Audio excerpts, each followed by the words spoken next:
The Sad Bauble is an old book now, believe it or not. It came about from a little idea I had with my own children at Christmas time. That's part of the idea, and that's the other half of the idea. Because I told this story of a sad bauble, and I'd paint a sad face on the ping pong ball and put a bit of cotton wool on it, making it look pretty sorry for itself. And the idea being that this sad bauble, if we hang it on the tree, telling it to the boys, Santa might come and make him all fresh and shiny and new again. Of course, they went to bed. I would then replace, the sad bauble, the sad bauble with a big shiny one.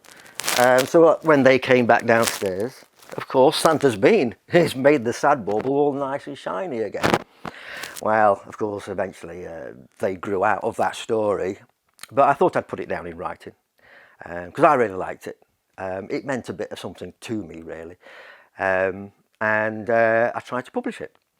Had loads of rejection letters, but eventually one company did bite, if you like. They sent me a letter back saying that they loved it, and the deal was that they would put this on their website as an ebook, and if it did well, they would then put it to print. Well, unfortunately, Puff Adders didn't last very long, and they went bust. But not before I sold 2 copies, which I've still got the cheque for as a royalty. So yes, I can say that I'm a published author, although not very successfully.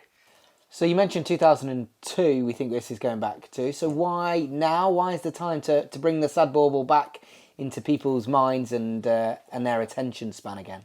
I think it's really because we as people have gone through a bit of a horrendous time just lately. Because although this story is undeniably an entertaining child story, it does have a meaning to it.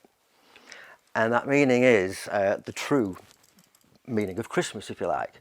Forget about your razzmatazz, forget about spending a fortune on presents, etc., and all the glitz. This is about the real story. And I sometimes think that, we're at a position now in the world that we need to hit a reset button. And maybe Christmas is not a bad time to do that, to think about what the real values of Christmas are.